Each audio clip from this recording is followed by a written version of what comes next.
So I'll kick off the meeting for July 8th, the ESInet user group meeting. Call to order. Hope everybody's doing well, especially those dealing with wildfire. We got your back if you need anything, so please holler. We understand what that's like. Daryl's sharing the agenda. Jennifer's out today, so he's going to be our note taker and assist us with the agenda. And reminder to sign in as usual. And we'll jump right into metric report from Tracy. Awesome. Good morning, guys. Hard to believe I agree it's July. Did want to give a heads up just so no one's caught off guard. I do have to drop at 11 today, but Jeff Winkleman is on and I think Tressa. So anything that needs to be taken care of at the end, they can certainly help you guys out. As far as our metrics go, they look pretty good this month. Those test completions, again, this is just making sure network performance. So it's a constant ping to the servers. For the month of June, we didn't see anything drop below tariff levels. So we are good to go on that. If we look at the MOS by PSAP, which I think is the next one, instead of network quality, this is voice quality. The first level there is just the timing. That's kind of part of the last day of May and part of the first day of July. Sometimes Splunk changes my time frames, so we just capture an extra day to make sure. But from June 1st to June 30th, we see everything where we expect to see it at a 4 or above. And if you can scroll down a little bit, kind of similar data, but it's by the ECMC route, looking at Denver versus Miami. Again, this is anything a 4 or better is what we expect to see based on our tariff, and that falls into the correct range there. Packet loss percentage, this again is by ECMC route. Here we're looking for something less or equal to 0.5. That's where we see everything fall into place. There is a larger jump there towards the middle of the month, but nothing that goes above the 0.5. And then the last one here is when we look at jitter. Again, measurements are in microseconds. So here what we like to see is less or equal to the 20 milliseconds. We had something, I'm trying to pull up the date a little closer. It was like June 7th, I believe. But when I sent that back to our NOC management team and they worked with Splunk, they didn't see any alarms or any reason as to why that one jumped. No outages, so there wasn't a whole lot of detail that they can look at. Again, this is like a shot in time, so it's hard to go back. All we can do is look at incident tickets and anything that might have happened during that time. But all in all, we didn't have anything alarming for the month of June. All right, great. Hey, Daryl, do you mind checking the waiting room? There might be people waiting. Yeah, I got your message. I'm not seeing anybody in there. Might want to make sure she's using the correct link. Yep. Okay, we'll do. Tracy, you want to just jump right into? Yep.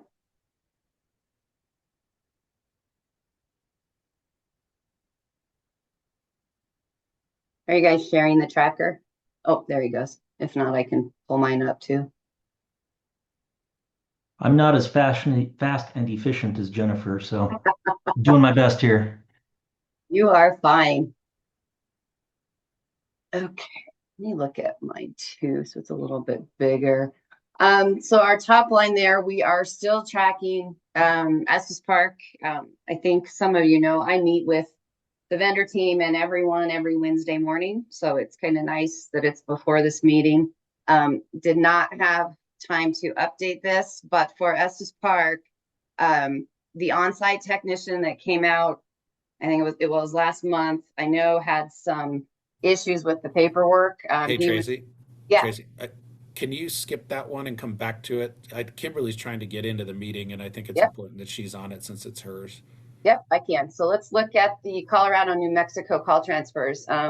This is where I need some help from either Stephen or our New Mexico bordering PSAPs. The New Mexico PSAPs are done and they have closed their project. I haven't heard back from any of our Colorado PSAPs. Sent a couple emails out, and there is a change that needs to be made within the CPE. Either your CPE vendor or your IT person just has to go in and update the correct codes so that Colorado is able to transfer calls. Right now, New Mexico can send them to us. We cannot receive them, and we can't send our calls to them. So, like I said, I sent out a few emails. Angela Schroyer has been helping her, and I did Nebraska. So if anybody has any questions for those of you that are bordering PSAPs, please reach out and let me know. Tracy, This there's is a couple the last hands up. piece. Yep. There's a couple hands up. Jeff first, Okay. and then Jackie. Hey, Tracy, I could have sent teams, but we talked with Randall yesterday at Southern Ute, and we'll coordinate with him. So he's willing to work on that and help. Yeah, he called me and was trying to get that one done. We've been trying to get this completed. It's 6 weeks now, so I just need to know if there's help the individual PSAPs need or what we can do to get this taken care of, because we'd really like to move on to the next state so that our Western PSAPs have the transfer capability as well. Okay. Jackie. Tracy, can I get a copy of the instructions on that so I can make sure I get it to Trinidad? Yes, it's not really instructions because the tech folks already know how to do it, but there is a list of what needs to be loaded. And then if there's additional questions, I can certainly put you on the phone with the teams that, that can assist. Typically, on the New Mexico side, the Motorola reps went out and did all the changes. So it just kind of depends on what type of technical sources you have, but I can forward that to you. So if I'm hearing you correctly, the PSAP doesn't need to do the technical thing. Motorola and Lumen are doing it. So it wouldn't be Lumen. It's whoever manages the CPE for each location. And in some sites that we found on the Nebraska line, some of those PSAPs did know how to do it, or they had a technical IT person that went in and did it. It's not typically Lumen that is coming out and doing this. We can support and help you over the phone. Okay. But it's really just a matter of loading, I think it's 6 codes into the CPE. And those codes are what will allow the transfer from New Mexico. Okay. Send me what you have for Yep. Los Angeles. Thank you. I will get it out. Yeah, once we get that done, guys, we do a test call and it takes about 5 minutes and we'll be complete. ECATs, next line item, this is still going. I have a few I know we're waiting on funding, waiting on new equipment. It's always an option for those of you that don't have ECATs installed to reach out to me and we'll work with Entrado to get it up and going for you. Network performance project, this is the circuit updates, sending out updates every Friday. I did right before this call, again, that meeting I have on Wednesday mornings. I don't know, is there anybody from Colorado State Patrol Alamosa on the bridge? Maybe not. I do have them scheduled. I'm getting ready to send out an email and just confirm that the date is okay. So Colorado State Patrol Alamosa is ready to go. I also received confirmation last night from GTT, which is the vendor, that the last piece of equipment has been tested successfully for Westco. So I have put an email out to Entrado to see when we can get Westco scheduled. I know there were some folks asking about that earlier. So working on getting a date from Entrado. It will most likely be the first week of August because I know I already have other locations scheduled through the 30th of July. So look for an update hopefully this week. My PM at Entrado is on vacation until tomorrow, so he'll let me know what day works. Other than that, we just keep moving forward. I think the last update, we had just over 60% of the circuits in place and 30 sites are closed and activated. Sharon's working on disconnecting the T1s. So still moving forward on this one. As far as the middle mile project, we leave that on here. My regulatory folks are working on the next submittal, which I think is towards the end of this month. So they're collecting data to provide to the group for the Q2 metrics on that one.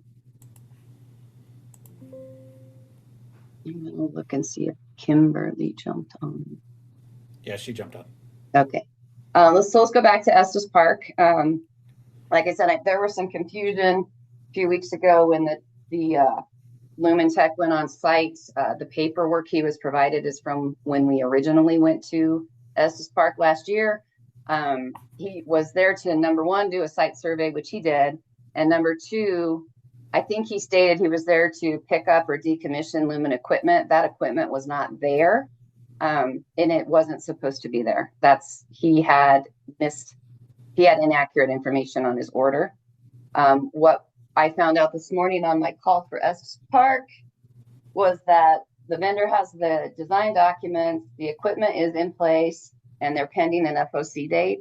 Time-wise, once we get to this stage, if you will, it's typically 30 days. I can't guarantee that until the vendor puts in a date, but once it hits okay, everything's ready to go, it typically is 30 days.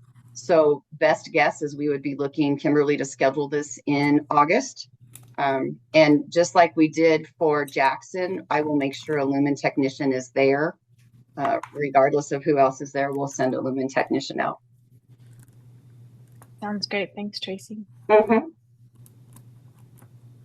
The GIS tab on this, guys, I got an update from Carolyn after sending this to you. So I know that either Carolyn or Rich might have something additional that they want to add to this because they didn't send an update today. So I don't know if there's anything. Well, it looks still accurate to me. Looking at it really quick. I think the big month is next month where we have Adams and Denver going. That's the significant portion of our remaining traffic. Once we get those up, we should start seeing our numbers be, between, I would say, probably around 70% or maybe between 70 and 80% for the entire state, because those two areas bring in a ton more calls. So once those complete, the majority will be completed. Great, thank you.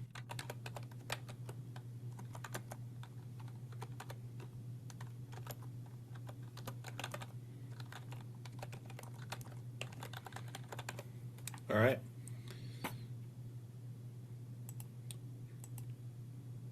Sorry, moving on. Anything else, Rich, for GIS? If we're interested, I ran the numbers. I can show them real quick. They're consistent with what we've seen in the past. Let me make sure I can share my screen. I need to be able to share my screen, whoever does that. Just a moment. I'll make you co-host. Thank you. All right, let me give it a shot. There we go. All right. Hold, please. All right. Ran the numbers again. This time I did the last week of calls. Again, various PSAPs across the state are deployed right now. If we look at the average for the entire state, sorry, I'm probably making people sick, is that out of all the calls, around 37% for all of over the last 7 days routed GIS, which is great with the amount of PSAPs we have up, understanding we don't have some of those bigger PSAPs up yet.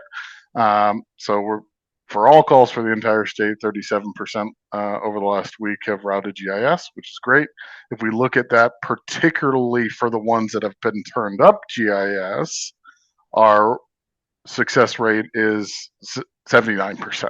So that's right in line. That's really more of the high value. I think you've always heard me say it's between typically 60 and 80%. So we're getting really, really successful results from the ones that have deployed. So good information, good stuff. We're gonna keep on keeping on here, and again next month It looks like Denver's gonna go. Denver's a significant portion of our calls, and we also have Adams County, which is a good amount of calls as well. So the overall numbers, this rate is my guess. This, once we get those areas turned up, we'll see this in the 70s for that 70% of all calls will be routing GIS once we get those two big ones up. So everything's good. We're chugging along. But if there are any questions, I'll take them now.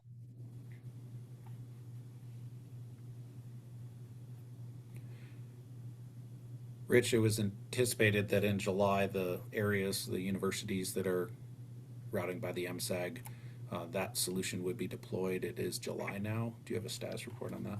It is. So it did get pushed by a couple of weeks. So we have two nodes. We have Longmont, Miami.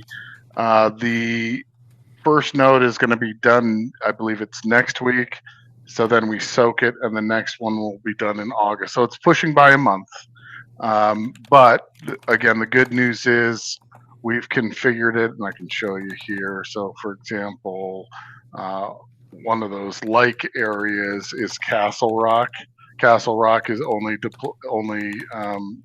handles a certain call type. So you can see here is we're not doing any ECRF routing in Castle Rock because we're falling back to ESN routing to keep that call type routing, the old legacy kind of call type routing activated. So it is working. Our interim solution is working, but it does look like it's pushing a month. So thank you for bringing that up. I meant to talk towards that. I just asked last week, and yeah, things got shifted. So looks like August. So I'll prepare a conversation for our next meeting about what steps we'll have to go through to get that activated. Not many, to be honest. It's mostly configurations on our side. So again, we'll just have the shape of those areas that only will take a certain call type. We will get those rebuilt in our system and put the rules in effect in our system to say that shape only handles certain call types. And then those will then be added to the GIS routing function, and they'll start appearing on this report, assuming that calls fall in those with those call types. We have one hand up, Rachel. Hey, Rachel. Hi, Rich. Good morning. Morning. Is there any update on the Intrado Insights access through the Intrado portal? I can see, and Tracy, you may know more information than I do because I know that you and Kim are working that. There were some reconfigurations that were needed that added a little extra time onto that. I know that it's being worked out. I don't have the final as to if it's completed or not, and I apologize. Kim, are you on the call? Yes, I'm here. Do you have some information as to where we are with Colorado and getting CMP and the reporting set up for them? I will check on it again today. I was on vacation most of last week, so I didn't have a chance to look at it. So I'll look at it today and push it along. Sorry, we are working it as Intrado. We did have to create a new hierarchy for some of this stuff to get all the reports enabled. So that took us some extra time. But we are working on it and should be completed pretty soon. Thank you. Yeah.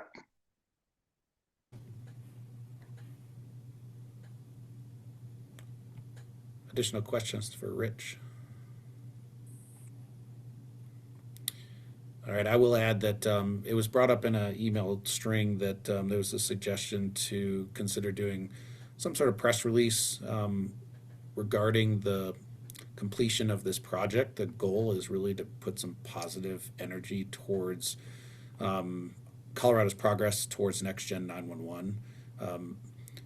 I wanted to see if there were any questions or feedback on that. My reply was that I didn't think it was appropriate until the project was done. The expectation was that in July that those calls would be routing and completed, and then we could consider some sort of positive press on it. But so it's on hold until the project is done, hopefully in August. I don't know if there's any feedback from the EUG group here on whether it's a good idea or not. Matt, I saw you go on a mute. You got some? I agree. And this is Steve, Daryl. That was actually my suggestion that we do a press release just to, note the positive move towards next gen 911. But I also agree wholeheartedly with Steve's response, so I'm fine with waiting. I would, this is Rich. I would caveat one thing to that.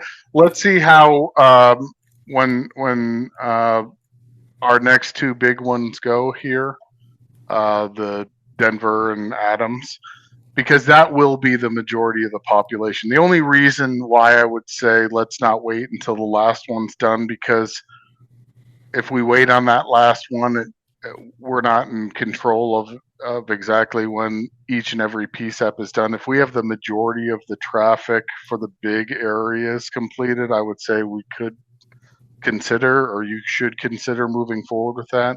Because even in states where we've done this and other places across the country, there always seems to be a holdout that is outside of all of our control. But just consider that. Maybe I'll run the numbers on our next call, assuming that Denver and Adams goes, and maybe we can talk about it then. But to wait on every single PSEP's GIS information and setup, it may be a lot longer than we want it to be. There's a significant amount. I'm looking on the list here that we haven't even heard from yet. Bill, your hand up. Hey, just a real quick question for Rich. How does that QC work when the upload occurs? For instance, is initial upload from Adams County covered Aurora? So that was an error, and a possible concern is how that data would float up and be approved. Would that make it through your filter and turned on erroneously and cause any kind of problems? It could. If so, R and Caroline, are you on? Yes, I'm here. And Caroline, correct me if I'm wrong. Our system kind of works as a first come, first serve system. So if there isn't a boundary provision for a specific area and the PSEP designates it as theirs, we would load it for whatever PSEP says it's theirs. When in that case, we would have loaded it. We do all our normal QA/QC data checks, which make sure there's no overlaps or boundaries with it, or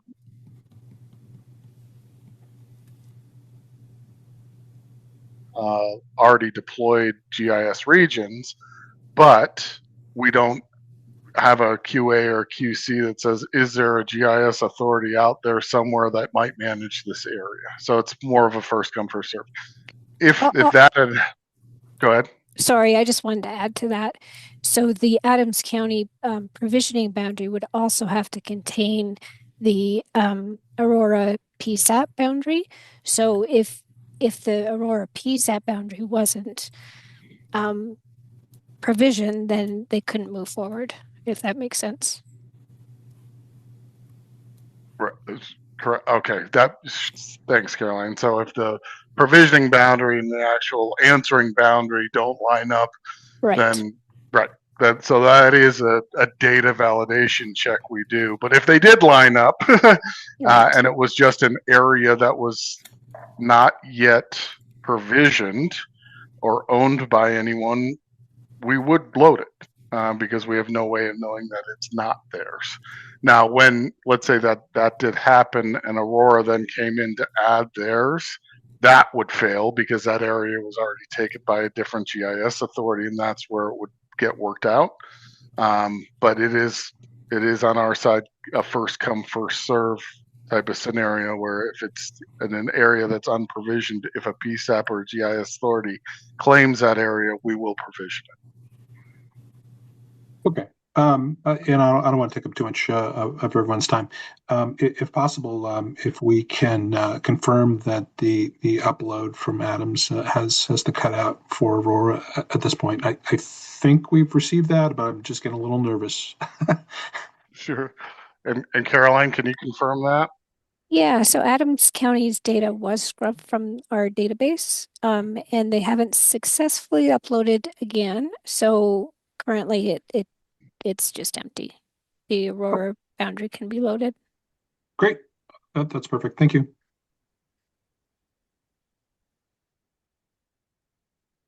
Thanks, Caroline. Amy. Yes, thank you. Caroline, I will get on our JS analyst for that, and we'll get that to you. Oh, thank you. No problem. Oops. Any other questions? Comments?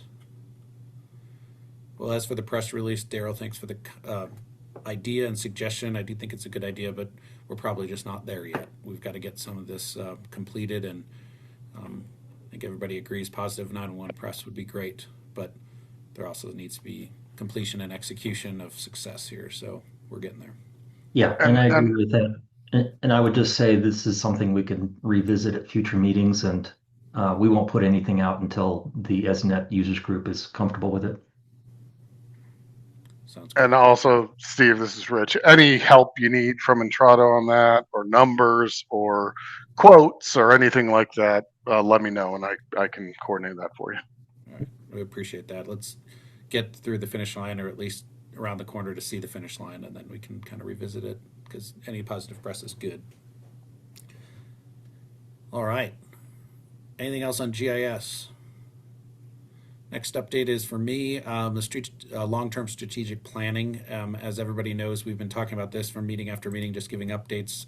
A small core group has been working to, number one, plan the panels that Daryl helped with earlier in the year, and our next step is to do an informal invitation for NG 911 providers, core service providers, to come in and explain their services, including the ones that we currently use now. So we have a good picture on what's out there and what's available as we all transition to the next gen 911. We want to make sure we have due diligence with what we're doing with our public dollars. So invitations have gone out as of yesterday to 9 different providers, including Intrado and CenturyLink and Lumen folks that are on this call. We have reserved, ultimately starting, let me just give you guys the informal dates. Starting in August, there are 4 total dates. Wednesday the 12th from 1:30 to 6. Wednesday the 19th, 8 a.m. to 12:30. Wednesday the 26th, 8 a.m. to 12:30 again. And then September 2nd, 8 a.m. to 12:30. So those 4 dates that we've scratched out as tentative. I'm going to go through them again for those of you that were trying to write them down and I spoke too quickly. The first one is Wednesday the 12th from 1:30 to 6. The second one is Wednesday the 19th from 8 to 12:30. Third one is Wednesday the 26th from 8 a.m. to 12:30 again. And then the last one is the following Wednesday, 8 a.m. to 12:30. So those are the dates that we've scratched out as ultimately 2 or 3 per morning or per session, with some time for a little bit in between time for breaks. Again, the goal is informal presentations, introductory opportunities for different companies that come in and teach us about what else is out there in this country and is being used. Steps after that are yet to be determined. Again, this is a discovery informal process. This is not a proceeding. This is not an RFI. This is an invitation to come tell us a little bit about their company. Those will be open to anyone on this call that's not a vendor. That's a PSAP representative or an authority representative to listen in. And I presume we will record them too for those that can't make them, because it is a lot of time to carve out in your schedules in August and early September. Any questions on our next steps for this long-term discovery process for strategic planning?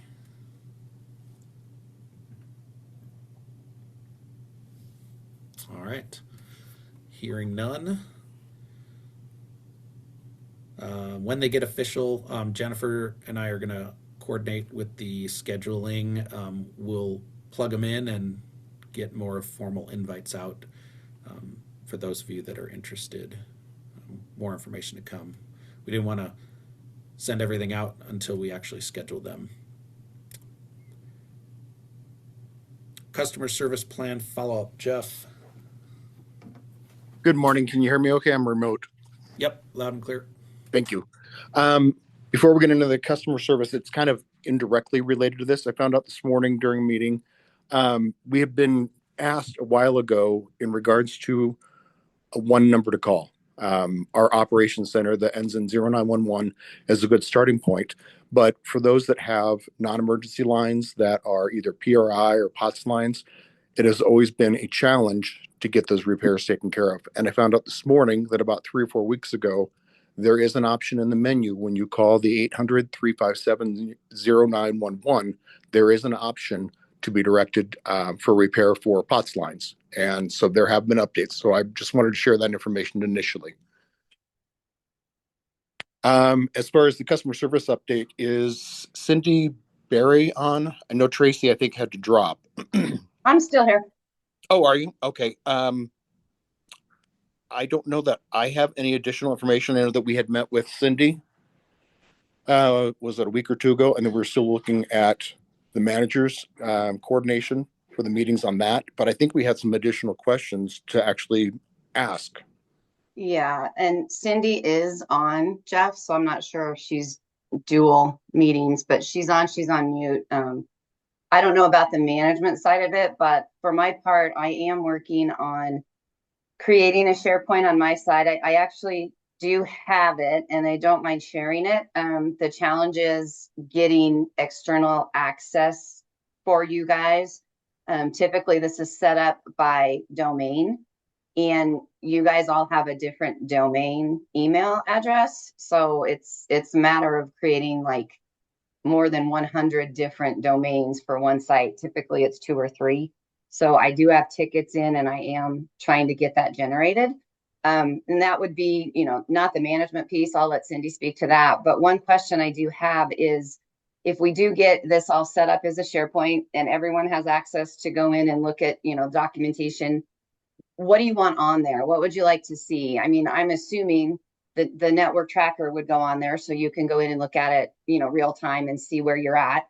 And also probably the ESInet issues and GIS and all of that information could be stored on there.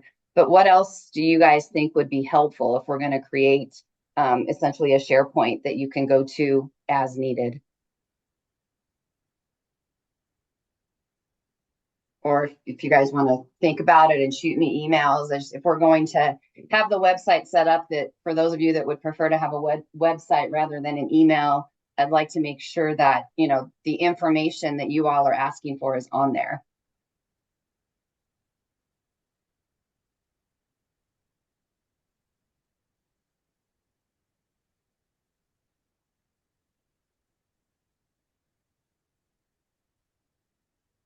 No. I guess, well, Tracy, this is Kimberly. I guess we use SharePoint. We have a lot of information. We have as-built, we have documentation, contact people, escalation charts. So I guess, do you have some examples or ideas or, I mean, for us, I think it's valuable, obviously, to be able to have resources, again, contacts.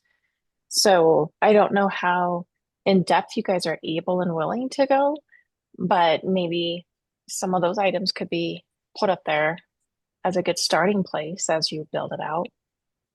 I definitely think contacts and escalations points are great. I have one other customer, one other state that does have a SharePoint site, but it's really high level. And they had it set up because they don't want the weekly email updates sent out. So I don't send emails to them anymore. But I wasn't at the conference in person where Cindy and Jeff were, but I think that's where this came up, is from the PSAPs. You guys wanted to have a central location that you could go to.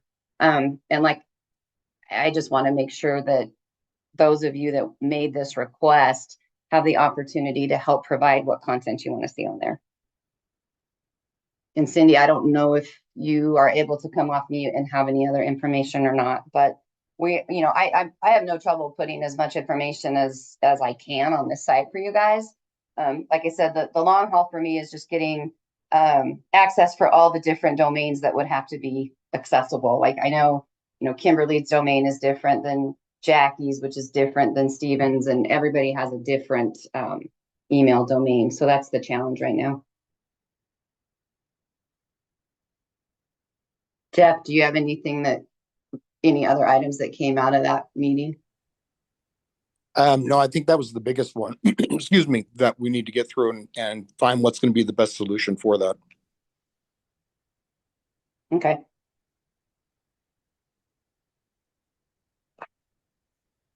And then as far as like the quarterly leadership meetings and in-person meetings like that, I know Cindy is running up the chain with a lot of that information. We've had some shifts in personnel and some leadership managers have changed. So she's going to have to circle back with the new directors and VPs to make sure that everybody understands the ask and what we need to do moving forward. So I don't really have an update on that portion of it.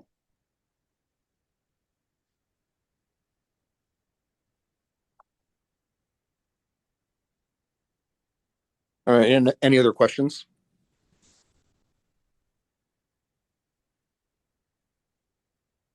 Tracy, I'll work with you as far as the escalation and maybe a couple other things that we can put on there, and we'll collaborate and share what we've got. Yeah, I have quite a bit of things on there. So Stephen, if you want to, if it's okay, if we could add this to the next agenda, I'll be prepared to share what we have put on the website and click through it. And then that might generate some ideas for other things that you guys want to see. I'll be happy to do that. It's just going to take some time to get everybody access. And what I might do is see if there's a few volunteers that I can get access to and have them kind of take a look at it and see if we're on the right track. Like I said, there are many more domains being requested than other sites have. So that's the challenge. I don't know if it's the system doesn't allow that many or what we might have to do moving forward, but we will stay on top of it. Tracy, do you need volunteers now, or are you going to present it at the next month and then get volunteers? Let's say next month. Right now I don't have anyone's access set up. So what, you know, if it's going to be a long haul to get every single domain set up, maybe what we do is get, you know, up to 10 to 12 people set up, and that way we can move forward. I don't know the technical piece as far as how long it's going to take them. I could do volunteers right now, and we could set up a separate call to look at what I have, and that way maybe for August it's a little more robust. I think that would be a good idea. You can add me on there. Anybody else want to be volunteers for review? Kimberly, Michael Berry. Wave your hand if you want to be a volunteer. Shannon, Matt. Slowly so I can see who you are. Kimberly, Steven. Michael Berry, Shannon, Matt, myself. Anyone else? All right, that gives you a starting point, Tracy, and I think expediting it and getting some success between now and then would be great. Okay. And let me take a peek here to make sure I had which Matt? Matt Ketch. And which Shannon? Shannon Brand from Littleton. Perfect. I will send something out to you guys. Maybe share with me some dates or times that work for you. And like I said, I'll share what we have. Jeff, I'll include you if that's okay. And hopefully we've got, you know, something I can at least share with you next month. And with any luck, I'll keep pushing through and try to get the access taken care of.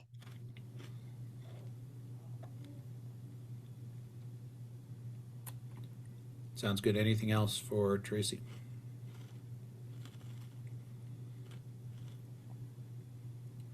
All right. OSP and RTT from CenturyLink. I'm not sure who wants to take that one.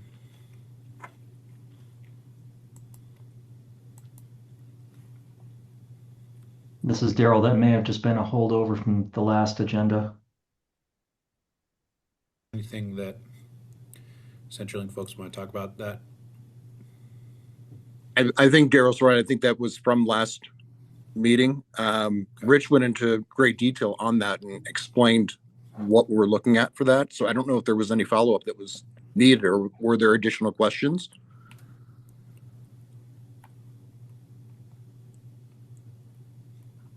Hearing none, we'll call it a holdover. Alternative routing options. Was this also follow-up? I believe so. So I thought. Any questions on alternative routing options as a follow-up from last month's?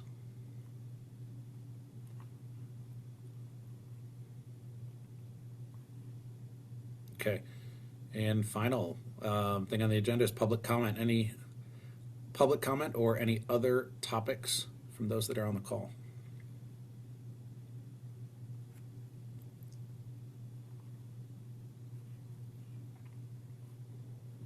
All right, hearing nothing, I'm going to give you some time back today. For those of you dealing with wildfire, we got your back. Let us know if you need anything. Anybody else have anything for the good of the order? All right, thanks everybody. We'll see you in July. Thanks, everyone. Take care. Sorry, see you in August. This was July.